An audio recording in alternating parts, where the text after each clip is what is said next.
आइए आज की क्लास में 10th के मैथ्स के फर्स्ट चैप्टर को आगे बढ़ाते हुए हम चर्चा करेंगे।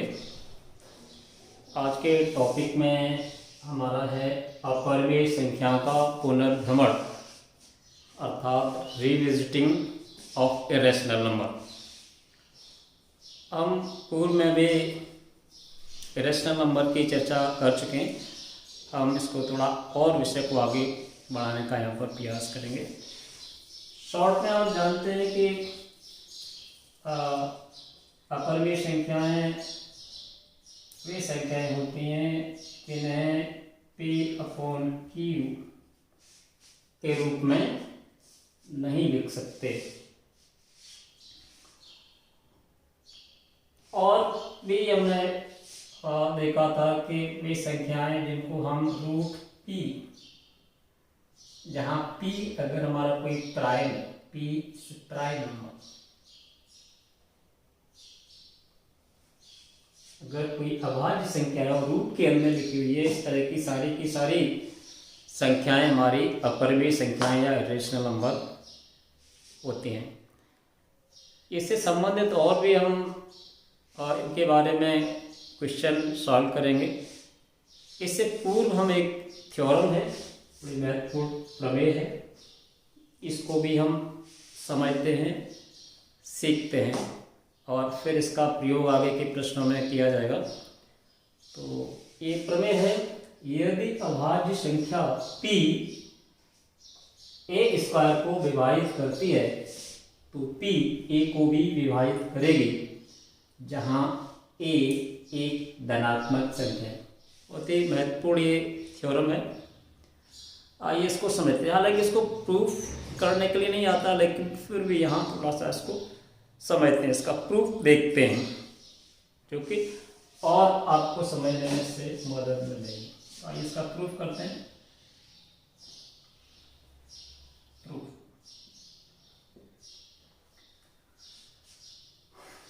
हम यहाँ मान लेते हैं कोई A हमारे धनात्मक संख्या है और वो अभाज्य गुणनखंडों के रूप में स्कास है, यानी आना let A equal P1 P2 P3 dot dot dot dot Pn।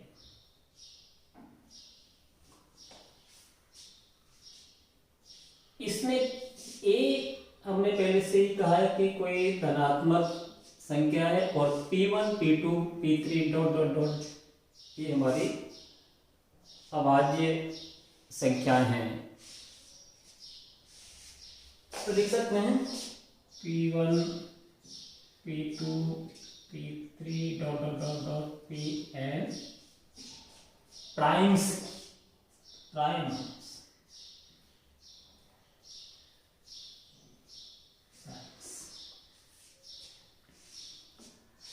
अगर हम इसको A² कर देते हैं, इसका A² कर देते हैं, A² करने पर क्या हो जाएगा? A² इक्वल हो जाएगा P1 into P2 into P3 dot dot dot Pn again multiplied by the same P1 P2 P3 dot dot dot dot Pn।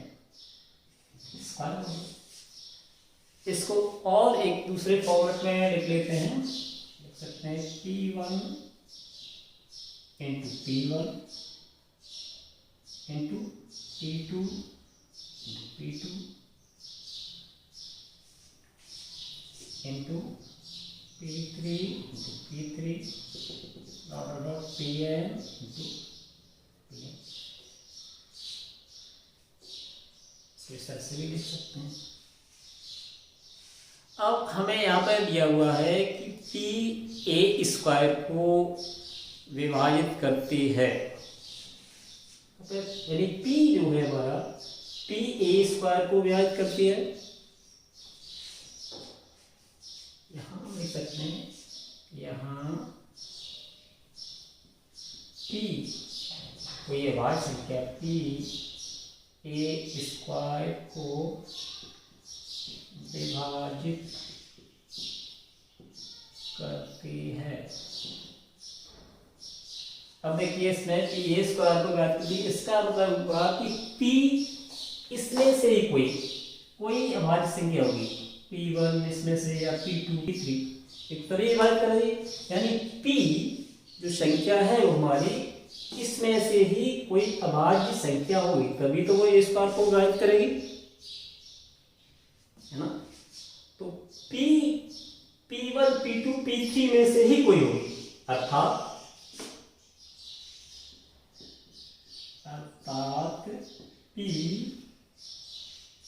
P1 P2 Pn में से ही कोई होगी।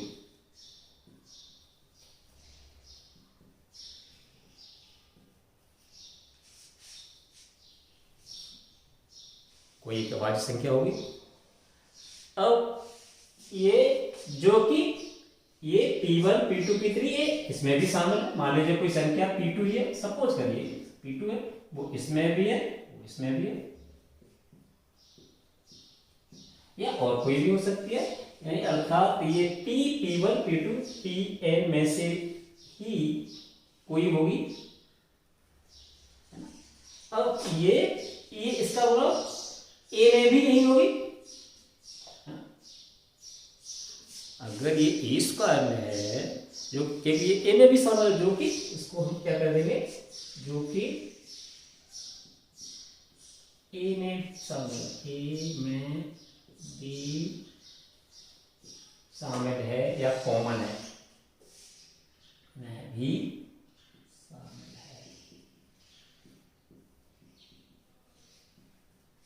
है ना, क्योंकि इसमें भी शामिल होगी। और यही अंकगणित की आधारभूत प्रमेय में भी देखा था हमने FTA में। इसमें देख सकते हैं, या इसको शॉर्ट में लिख सकते हो FTA,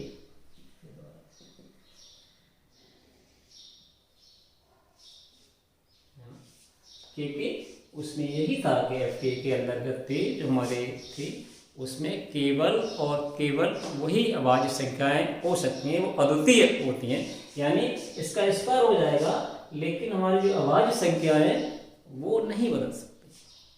तो इस आधार पर हमने क्या रिजल्ट निकालते हैं कि जो A को विभाजित करती है P, वो A को भी विभाजित करेगी, अतः P A को भी विभाजित करेगी।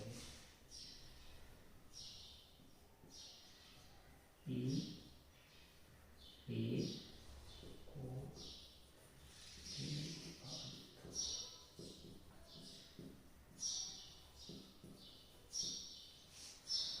इस तरह से, हालांकि इसका स्टेटमेंट आपको याद रखना है, स्टेटमेंट मेनली इसका हमें आना चाहिए प्रूफ, बट फिर भी हमें एक्स्ट्रा नॉलेज के लिए ये किस तरह से हम इसको प्रूव कर सकते हैं वो भी आपने यहाँ पर देखा। इस तरह से ये अभाज्य संख्या P A स्क्वायर को ज्ञात करती है, तो P A को भी विभाजित करेगी, जहाँ A एक धनात्मक संख्या। स्टेटमेंट को सभी याद भी कर लेंगे कि इसके आगे एप्लीकेशंस होंगे। आइए इस पर आधारित एक क्वेश्चन करते हैं। एक्सरसाइज में क्वेश्चंस हैं जो बहुत ही इंपॉर्टेंट रहते हैं, और मैं क्वेश्चन लेते हैं। क्वेश्चन है, क्वेश्चन ले रहा हूँ, सिद्ध कीजिए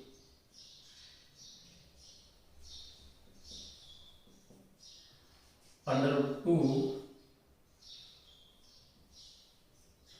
एक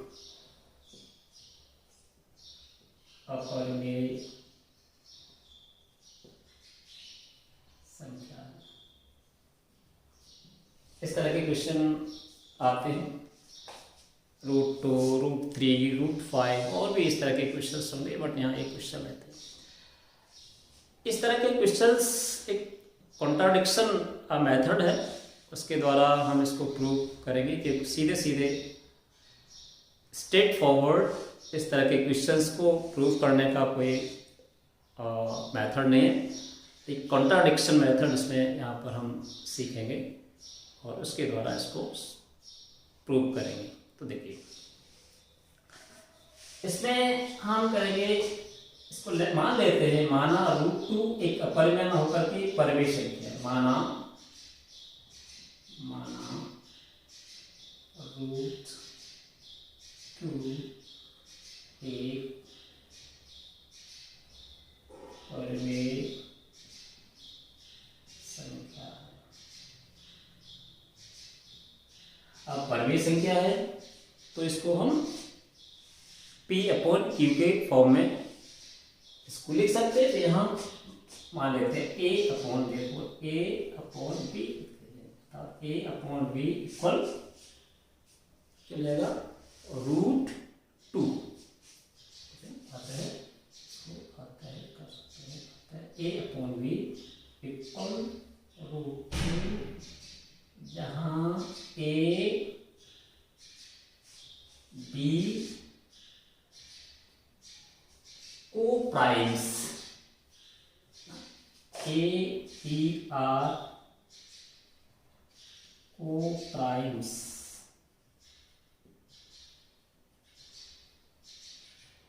and V is not equal to, ये दोनों कंडीशन। अब को प्राइम्स एक वर्ड है, इसको हम सह अभाज्य संख्या, यानी इनमें कोई भी कॉमन नहीं होता, कुछ भी कोई भी अंक कॉमन नहीं होता है। या जिसको कहिए HCF, इनका 1 होता है दोनों नंबर्स का। इरेड्यूसिबल ये नंबर्स होते हैं, यानी इसमें कोई भी कॉमन फैक्टर नहीं होता है, ये हमारे को-प्राइम्स। किसी तरह से इसको कह लीजिए कि इनका HCF 1 है, या इसमें कोई भी कॉमन नहीं, या को-प्राइम्स है, किसी भी तरह से इसको हम कह सकते हैं। बट यहाँ A/B इक्वल √2 कंडीशन, ABR को primes and B equal not 0, ये हमारी कंडीशन रहती है। यहाँ हम स्क्वायर कर देते हैं, squaring both sides, squaring both sides, क्या हो जाएगा, A² B² equal √2। That implies क्या हो जाएगा, A² equal to 2B², A² equal 2B²। अब यहाँ थोड़ा सा देखें, A² equal 2B² का क्या मीनिंग है। अब यहाँ देखिए A और B हमारे दोनों प्राइम्स, को-प्राइम्स मानते प्राइम्स है। इसका मतलब ये जो 2A² को 2 डिवाइड कर सकता है, यानी A² is divisible by 2 simply, यानी A² 2 से विभाजित, या 2 को A² विभाजित करता है। इसका मतलब हो गया, अर्थात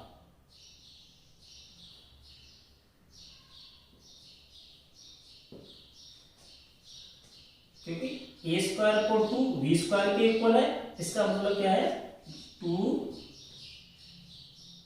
हमारी जो संख्या है 2 A² को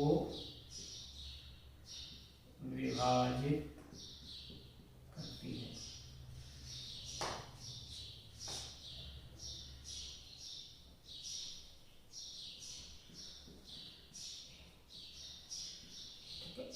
यानी 2A² को जो दो संख्या है वो 2A², इसका मतलब क्या हुआ, हमारी थ्योरम क्या कहती है, अगर 2A² को विभाजित करती है तो 2A को भी विभाजित करेगी, यानी 2A को भी विभाजित करेगी, यानी कह सकते हैं, यानी 2A² को 2 divides A², then also 2 divides A, ये थ्योरम हमारी कहते हैं। तो यहाँ से एक चीज हमारी क्लियर हो जाती है इस थ्योरम का प्रयोग करते हुए कि हमारे ए स्क्वायर को भी विभाजित करेगी। इसका मतलब ये हुआ जो धनात्मक संख्या है, इसका मतलब हुआ धनात्मक संख्या जो हमारी है ना ए है वो 2 का गुणांक है, अर्थात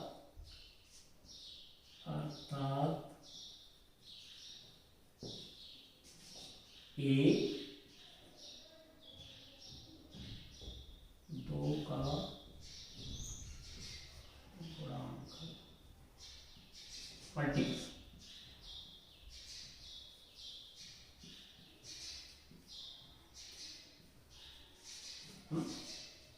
ए 2 का गुणांक है, इसलिए हम ए को दूसरे फॉर्म में भी लिख सकते हैं, यानी हम कह सकते हैं ए इक्वल टू के, that is therefore A equal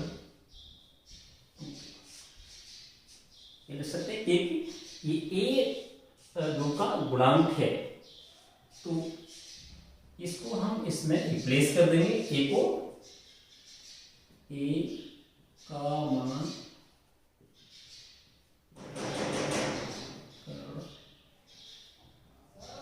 एक में रखने पर ए इक्वल टू के, इसलिए ए हो जाएगा हमारा 2k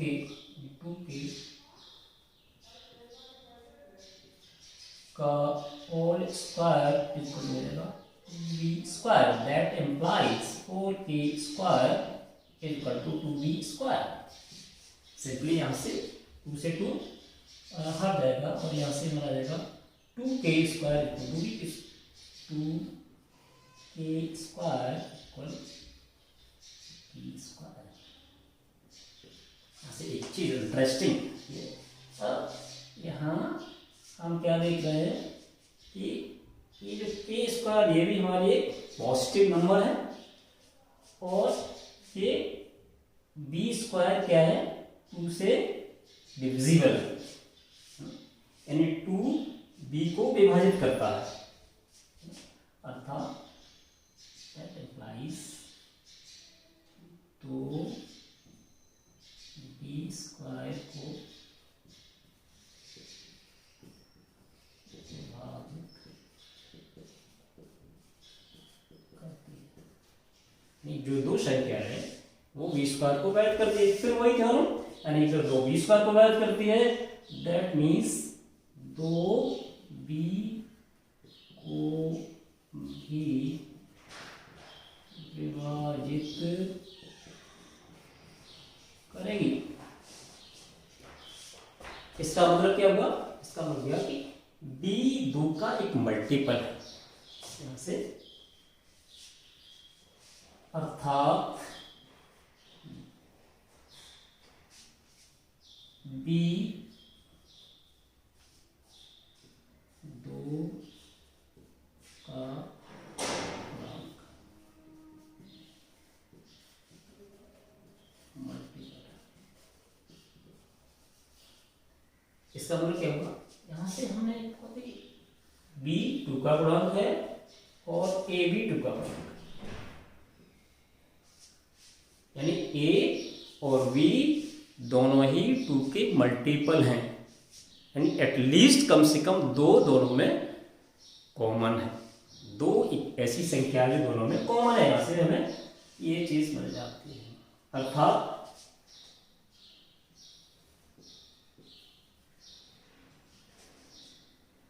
a और b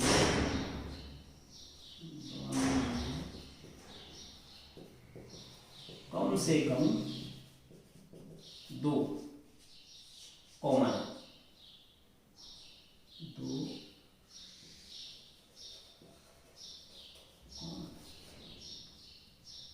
लेकिन यहां हमने ए और बी को क्या माना है, को प्राइम्स, यानी इसमें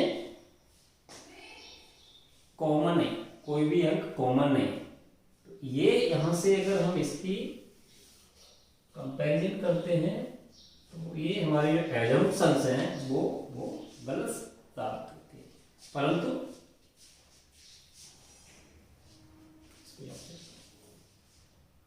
परंतु हमने माना है ए बी को प्राइम्स,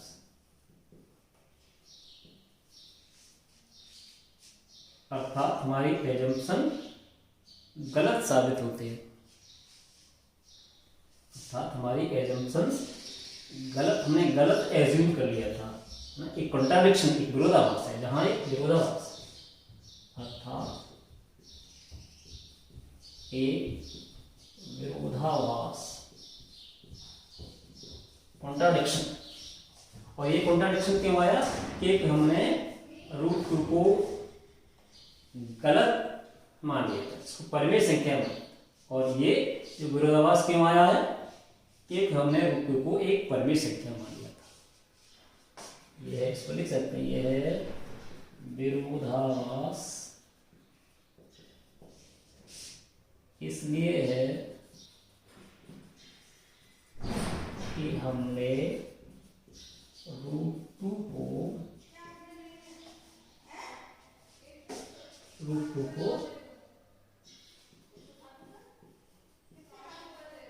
परिमेय संख्या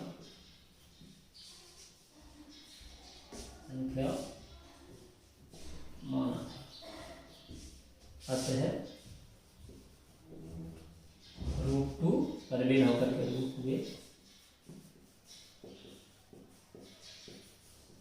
अपरिमेय संख्या।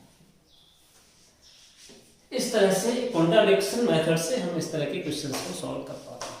इस तरह के और भी क्वेश्चंस अगर आते हैं रूट 3, रूट 5, रूट 7, इसी एक जो मेथड होगा वो हमारा यही रहेगा। इसको इस तरह से प्रैक्टिस करेंगे, यहाँ पर भी कोई एक एक स्टेप को ठीक से देखेंगे तो ये समझ